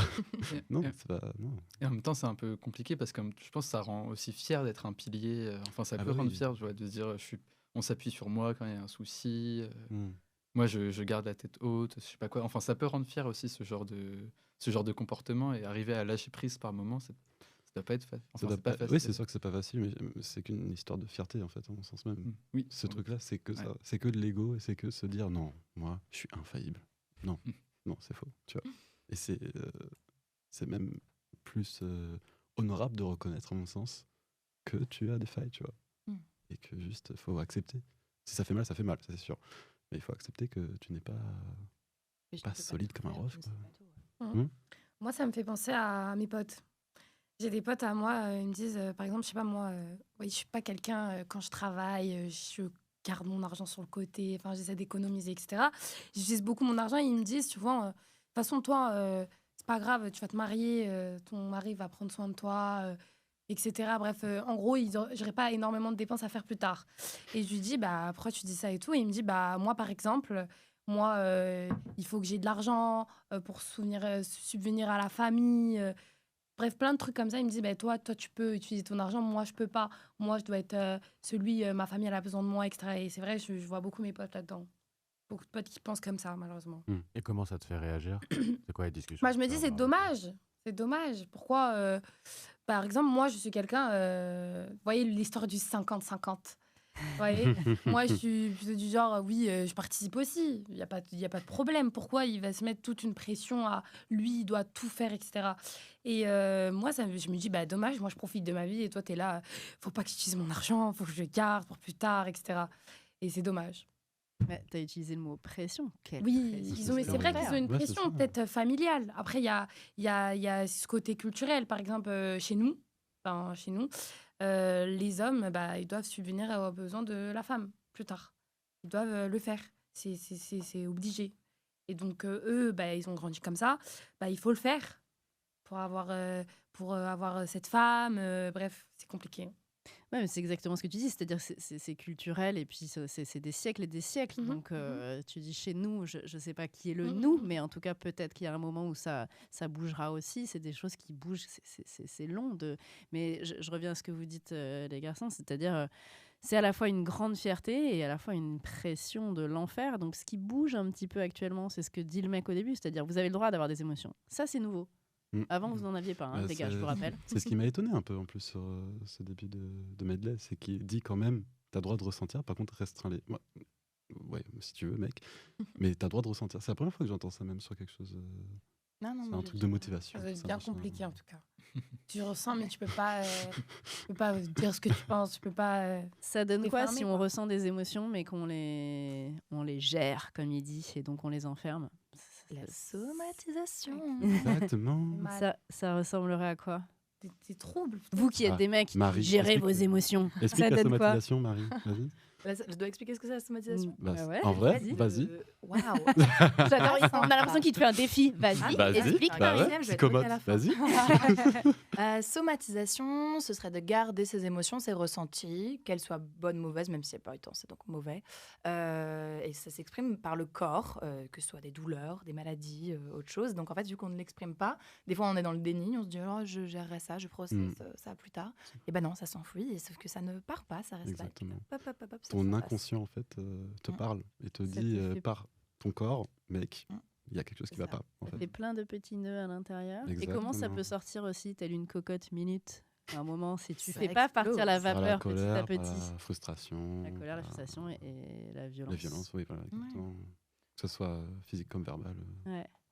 C'est que des émotions négatives en fait qui ressortent d'un coup. En tout cas, désagréables si on ne doit pas les hiérarchiser, parce qu'évidemment que c'est pas agréable à ressentir de la tristesse, de la frustration, etc. Oui.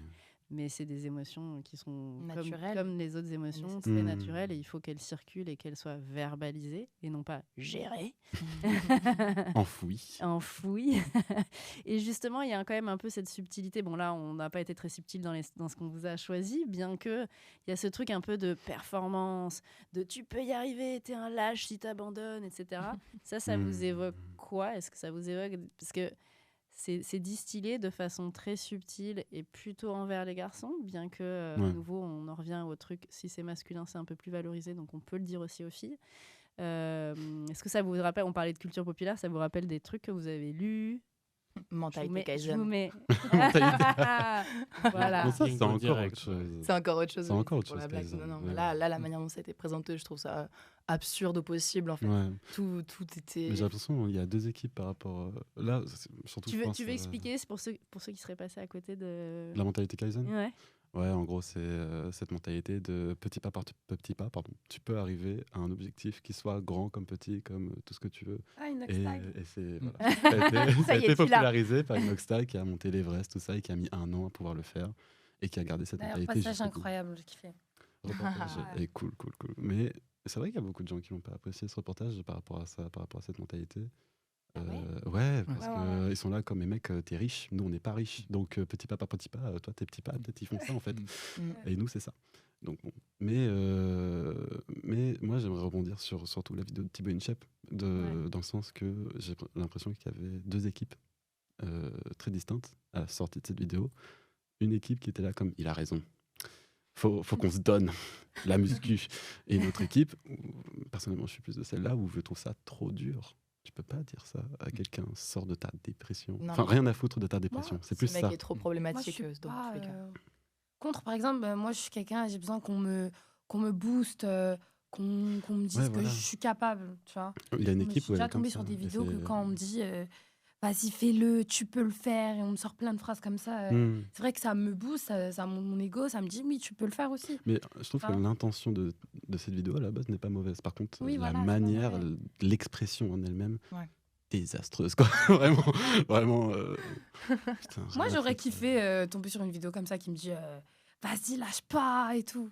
Genre que je sais que si je cherche avec ça. Mais le rien à foutre de ta dépression. Ah, ça, non. Ça, c'est très, très fort, tu vois. Et ça peut être motivant, mais ça peut aussi avoir des trucs. Enfin, moi, j'ai l'impression que beaucoup de vidéos, des fois, je regarde des vidéos de sport pour faire chez moi. Et c'est des trucs destinés aux mecs, genre WTP, quand un seul exo et tout.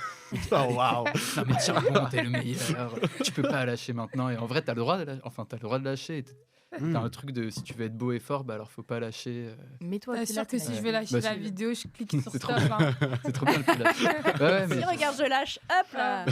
C'est quand même un truc masculin de dire non, lâche pas, et tu réussiras forcément. Alors si tu lâches, tu réussiras pas du tout. Alors ça retourne à ce cliché de t'es un homme fort, donc t'abandonnes pas, donc on se repose sur toi. Mais toute cette boucle aussi qui retourne avec les émotions, de t'as tes émotions, mais tu te les gardes pour toi. Non, ça marche pas comme ça. Et même, je trouve ça chouette que petit à petit, on dise aux hommes, vous avez des émotions. Maintenant, il faut arriver à les cerner, à les comprendre. Si vous n'arrivez pas à les comprendre, c'est pas grave. Il y a plein d'outils, il y a plein de gens qui sont là pour vous accompagner, pour vous aider à les comprendre. Et donc, ce truc de lâche pas, t'es fort et tout. Bah si, il y a le droit de lâcher des fois, il y a le droit de faire des pauses, il y a le droit de lâcher, quoi, tout simplement. C'est même important. C'est pas possible. Et je trouve que c'est hyper binaire, du coup. T'es là, soit tu te donnes à fond, t'es un gagnant, tu te donnes pas, t'es un maxi lâche. Non, c'est largement plus nuancé. Chacun va à son rythme, chacun va comme il le sent, comme il l'entend, et comme il le peut aussi, parce qu'il y a certaines personnes qui ne peuvent pas. C'est pas.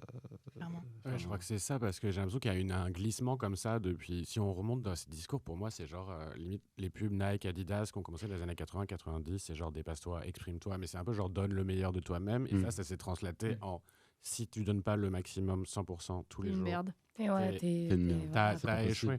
Et ça ramène aussi à un truc de compétition perpétuelle qui, il y a une réalité aujourd'hui économique, des difficultés, et c'est normal, qu'il y ait une pression et justement que les mecs ressentent plus dans des modèles où ils sentent que c'est à eux justement de protéger leur famille, de pouvoir aux besoins de leur famille, etc. Mais il y a ce truc vraiment, cette pression où on voit d'ailleurs qu'elle est négative pour les mecs aussi. Quand on voit la difficulté des mecs à justement gérer leurs émotions, en parler, etc. On voit que les conséquences que ça a en termes de santé mentale, etc., sont vraiment assez catastrophiques aujourd'hui. Et avec ce truc Après, on pourrait peut-être revenir sur l'esprit Kaizen. Moi, justement, je suis beaucoup plus mitigé sur le... Et je trouve que c'est l'esprit Kaizen ou l'esprit shonen aussi est genre quelque chose qui est très, très diffusé aujourd'hui, qui est beaucoup réutilisé dans les codes de justement ces discours un peu masculins. Notamment la deuxième vidéo là où il dit genre tu es un lâche, ça s'appelle genre manga workout motivation. Et il y a quand même cette pensée qui est assez diffusée comme ça, et le documentaire d'Inoxtag a généré beaucoup de débats par rapport à ça, justement, sur ce truc justement individualiste, capitaliste. Comment tu te positionnes par rapport à ça? Mais c'est marrant, vous c'est que vous étiez... Enfin, ce documentaire, par exemple, ça vous a vraiment plus marqué dans un sens positif? Moi, positif, 100%. Positif de fou. J'étais au ciné, je suis partie, j'ai pris ma place et tout. Franchement, il m'a montré qu'en fait, je pouvais faire ce que je voulais. Genre, il n'a pas... ouais, si j'ai envie de monter une montagne, je la monte, la montagne. Tu vois? J'étais trop contente. Ça m'a reboosté, ça m'a... Comment dire? Plein de trucs où je pensais que c'était impossible, vas-y, flemme, des trucs comme ça. J'étais là... vas-y, go, toi aussi tu peux. En fait, ça redonne ça m'a donné confiance aux capacités qu'on peut avoir, tu vois, la force qu'on peut donner.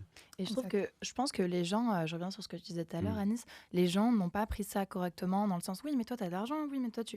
Oui, mais c'était que porté là-dessus. C'est ça, mais en fait, tous vos objectifs de vie sont sur l'argent. Enfin, je veux dire, on peut avoir autre chose. Tu as des gens, c'est une transformation physique, tu as des gens, c'est une transformation psychologique, il y a des gens, c'est finir en dessin ce soir. Enfin, je veux dire, c'est vraiment... petit ou grand, peu importe quel est l'objectif, c'est on y va doucement, on y va tranquillement, mais on va le faire, quoi. Et je trouve que ça n'a pas été pris de la bonne manière, du coup, pour ces gens-là. Par certaines personnes. Émile, alors, moi, je peux réagir. Alors, déjà, je suis un peu parce que j'ai pas tout vu le documentaire, j'ai eu la flemme, mais du coup, j'ai vu plein d'extraits. Et des trucs spoiler. T'es un lâche, Émile. T'as abandonné. Non, mais je trouve qu'il y a quand même des trucs qui sont problématiques. Quand il parle, à un moment, j'ai vu où il parle à son fils, où il dit mon fils, tu seras. Tu vois, c'est quand même particulier de dire à mon fils, tu n'y arriveras pas et tout. Et en même temps, c'est motivant. Enfin, mon fils, tu y arriveras, vas-y, bats-toi et tout. Le père de Inoxtag qui... Non, c'est Inoxtag. Max, il parlait à un moment, il disait, mon fils, si tu regardes cette vidéo plus tard... C'est aussi pour sa fille, quoi. Tu vois. Enfin, ça pourrait aussi être pour sa fille. Et tout. Ah oui, je capte ce que tu veux dire. Oui, c'est implicite, mais oui. Et en même temps, j'aime bien le côté motivant, et en même temps, je trouve que c'est un peu poussé à l'extrême, comme ce qu'on disait. À la fois, oui, c'est motivant, à la fois... Il accepte, j'ai l'impression que dans ce que je lisais et tout, il acceptait pas l'échec. Il pouvait dire aussi si vous y arrivez pas, c'est pas grave du tout. Et c'est tellement pas le message qui était porté. Ça aurait donné quoi, ça aurait donné quoi s'il était pas allé en haut de ce putain d'Everest? Il a essayé. Ouais, oui, c'est trop. Non, mais c'est trop bien qu'il ait. Est-ce qu'il aurait monté ce film? Est-ce qu'il aurait, tu vois, moi je me. À mon sens, oui. Il l'aurait montré. Il l'aurait montré. Par contre, il aurait fait une deuxième année. Il aurait fait une deuxième année pour y arriver. Je pense qu'il aurait quand même. En fait, le but du documentaire, c'est pas de dire regardez, j'ai monté l'Everest, quoi. Et c'est ça, je pense qu'il a essayé de nous faire comprendre là-dedans. C'est pas. L'entièreté de la vidéo, même, c'est pas que l'Everest. L'Everest, il arrive tout au bout. Et en fait, son documentaire nous sert à nous montrer j'ai fait ce chemin-là. Sur mon chemin, j'ai rencontré telle personne qui m'a appris telle valeur. J'ai essayé quand ils montent des montagnes, quand ils s'entraînent à l'alpinisme, dans telle situation, j'étais en galère à ce moment-là. J'étais en galère psychologiquement, j'étais en galère physiquement. Qu'est-ce que ça m'a appris? Comment j'ai réussi à surmonter ça? Et c'est un parallèle qui peut être compliqué à mettre en place pour nous dans notre vie, parce que je ne vais pas aller faire de l'alpinisme demain matin, mais qui, je pense, peut être mis en analogie de beaucoup de choses. Donc je pense que c'est ça surtout qu'il faut retenir. Parce que c'est vrai que l'Everest, quand il l'a monté, le film, il dure quoi, 2h40 toute l'explication de comment il a fait, etc., ça a duré peut-être la moitié du film. Tu vois, donc il a vraiment voulu montrer sur toutes les étapes où il est passé, les gens avec qui il a rencontré et tout. C'est vraiment ça, je pense. Moi, je me demande justement de quoi ça peut être l'analogie, en fait, sans être de contradictoire nécessairement, mais de quoi, parce que tout le monde va pas monter l'Everest, ce serait d'ailleurs pas hyper... Bien, ne montez pas l'Everest, faites pas ça. Mais de quoi c'est l'analogie exactement, en fait? À quoi on le transpose? À quoi ça nous amène à le transposer? Et tout ce discours, effectivement, le fait qu'il y a tout un truc sur le fait qu'il n'y a pas de meuf quasiment dans tout le film. Il y a une réflexion qui est un peu sous-jacente sur qu'est-ce que ça veut dire monter l'Everest, d'un point de c'est une métaphore, mais d'un point de vue écologique, d'un point de vue social, le rôle des Sherpas et tout, qu'est-ce que ça veut dire? Enfin, bref, tout ça, c'est des points un peu genre sous-jacents.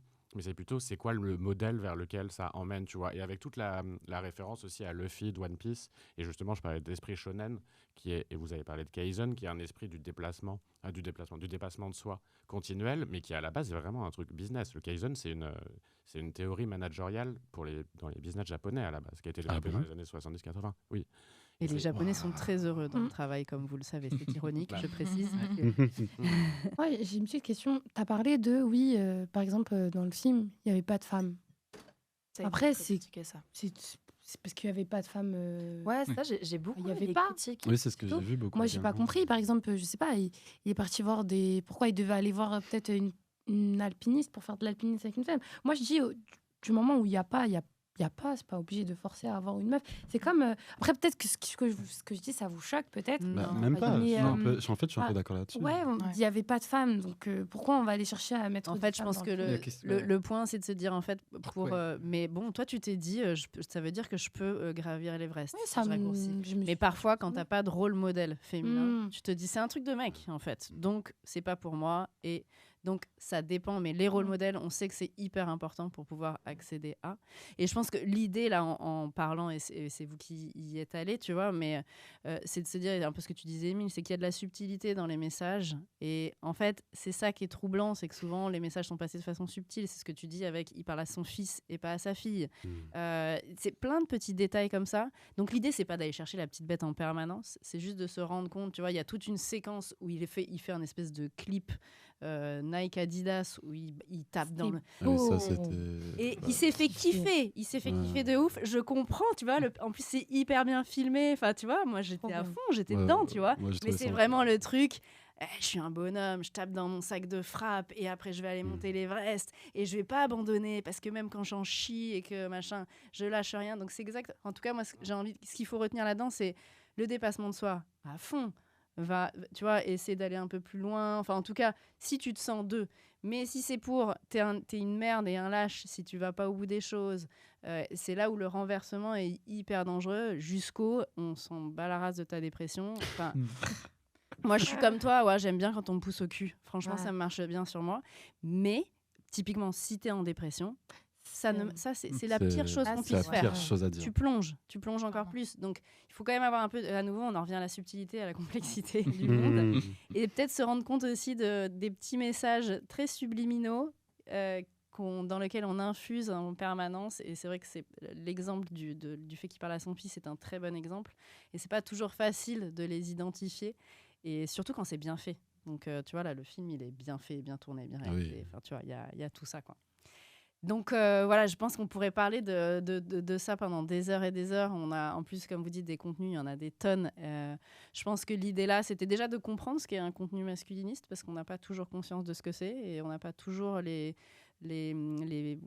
infos qui nous arrivent suffisamment correctement pour réussir à avoir un peu d'esprit critique sur ces contenus-là. Donc, c'est toujours intéressant quand il y a des contenus qui vous arrivent comme ça dans votre flux Insta ou TikTok, de faire un peu comme tu disais, Émile, de regarder les commentaires, de regarder qui est derrière cette vidéo, de regarder quel type de vidéo il a.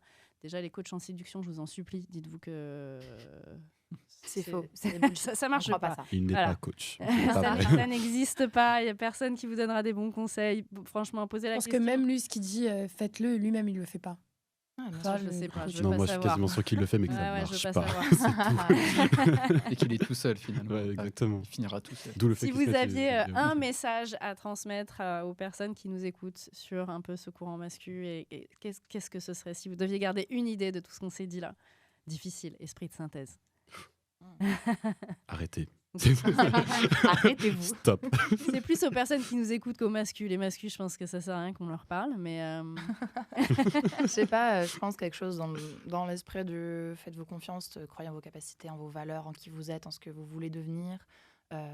Croyez pas, enfin en fait vous basez pas sur j'ai vu ça sur les réseaux, il y a un mec qui m'a dit d'aller tanner une meuf, je vais le faire. Non. non, clairement, faites vos apprentissages à votre manière. Si ça marche pas, j'espère qu'il y a des gens qui sont là pour vous le dire. Faut dire man. Et c'est normal d'ailleurs si ça marche pas. Ouais, c'est ok. Ça peut pas marcher à chaque fois. Jamais ça marchera du premier coup, quoi. Donc vraiment, ou alors ouais, chapeau. Mais ouais, voilà quoi. Faites-vous confiance et tentez, et voilà. Comme toi, faites-vous confiance. Restez qui vous êtes. Si demain, pourquoi tu vas aller chercher une vidéo qui dit comment on va manipuler cette fille-là pour réussir à. Bon, après, ça dépend des intentions de tout le monde. Mais écoute, si ça marche pas, c'est que c'était pas pour toi. Il y aura forcément quelqu'un pour toi, ça j'en suis sûre. N'abonne-toi, non, pas n'abonne pas. Elle s'auto-censure. Ouais, ça je peux plus le dire. Non, fais-toi confiance et Allez parler aux filles au lieu de regarder des vidéos là. Voilà, restez. Moi, c'est vraiment rester comme vous êtes le mot que je pourrais dire. Restez comme vous êtes. On est tous différents et c'est ce qui fait la beauté de ce monde. Et si on était tous pareils, écoute, s'il y avait que des mecs pareils, super fort baraqués, je t'assure que ce monde il serait un petit peu voilà quoi. Mais reste comme t'es, si t'es comme ça, reste comme ça. Et moi, j'aime le monde comme il est et aime-le aussi. Voilà. Ouais, ça c'est un peu. On reste sur la confiance, quoi. Ouais, Faites-vous confiance, c'est hyper important. Apprenez à vous connaître vous-même. Très important aussi. Regardez-vous dans la glace. Genre, je sais que ça peut être compliqué de se confronter. À poil mais aussi, ça aide. Ouais, génial. Non, de se confronter. Ça peut être compliqué de se confronter, mais il le faut. Et s'il y a besoin de parler aussi, ne restez pas seul sur vos ressentis. C'est hyper important de verbaliser, juste d'avoir des gens sur lesquels vous reposez par moment. Et juste. Ouais, qui ne soient pas sur les réseaux. Vivez le mieux des possible vraies personnes. avec vous-même, quoi. Soyez votre meilleur pote. Voilà. Moi, c'est aussi, ne pas s'interdire des choses parce qu'on est un mec. Et enfin, je sais pas, je pense par exemple au truc de pleurer, de se dire, bah non, je suis un mec, je peux pas pleurer parce que. Ou ça peut être pour plein d'autres choses, mais derrière ça, c'est plein de valeurs un peu qu'on nous a, entre guillemets, qu'on nous a inculquées et qui n'ont pas forcément ni de vérité, qui sont pas forcément bonnes pour nous. C'est plus le truc de se dire, non, je suis un mec, donc je peux pas faire ça. C'est bien d'y penser, de se dire pourquoi j'ai envie de faire ça, qu'est-ce qui me pousse à pas le faire et pourquoi finalement je pourrais le faire et ça me ferait du bien, quoi. Donc ne pas se limiter parce qu'on est un mec. Trop bien. Si je peux rajouter une petite parenthèse, on ne croit pas ce qu'il y a sur les réseaux sociaux. Parce qu'il y a tellement de bonnes choses sur Internet, mais la grande majorité, on le voit, on le garde en tête, mais faut pas le prendre au premier degré, aller au pied de la lettre, quoi. Je pense que si je dois rebondir, c'est en fait surtout on ne croit pas les recettes toutes faites. En fait, Ouais. c'est une espèce Ouais, de vérité hyper péremptoire où on te dit c'est blanc et c'est noir et c'est pas autrement. Voilà, aller sur des discours où justement il y a du doute, il y a de la subtilité, puis aller vérifier et parler à des gens dans la vraie vie. Faites vos expériences. Voilà, débattez, n'ayez pas toujours les mêmes idées et essayez d'en parler. Merci beaucoup pour vos petits conseils de fin. J'ai une petite question rituelle de partager une musique, un titre de chanson qui vous fait penser à l'amour, à la sexualité, pour rejoindre la playlist La Chose Étrange sur Deezer et Spotify. Moi, on voulait faire écouter un extrait rapidement Non, parce qu'on va pas avoir le temps, mais vous donnez le titre et nous on fera un petit montage derrière. Moi, j'avais pensé à Heavenly de Cigarette After Sex, que j'ai beaucoup aimé, qui est très douce, mais qui est sur, je pense, une relation qui peut être à distance, qui peut être vue de beaucoup de manières différentes. Donc, je trouve ça chouette. Trop bien, merci Marie. Moi, je passe après. Elle cherche à moi. Moi, je vais dire Show Me de Joey Badass, qui est, je pense, une des chansons de rap pure concernant l'amour, l'une des plus belles que je connaisse. Pourquoi elle te touche ? Toute la chanson, c'est juste une déclaration d'amour que le rappeur fait à sa femme, sur en plus un sample d'une chanson qui s'appelle Show Me How, qui parle encore une fois d'amour. Et juste, la chanson est sublime, à mon sens. Trop bien, voilà, on mettra les deux, tu sais quoi. Ouais. On est des dingues. Ça me va. Let's go. Émile ? Moi, c'était une musique des Black Eyed Peas qui s'appelle Where is the Love. Et c'est parce que je trouve que la mélodie et tout transmet bien des émotions à la fois positives et parfois négatives que tu peux ressentir pendant l'amour. Donc voilà. Trop bien. Le côté joyeux, après c'est un peu plus triste. Et parce qu'il y a les deux dans l'amour. Et en même temps, des fois, c'était tellement heureux que c'est très bien. Oh. Et que le bonheur ne peut vivre que parce qu'il y a aussi de la tristesse, c'est ça aussi. Waouh. Et du coup, ouais.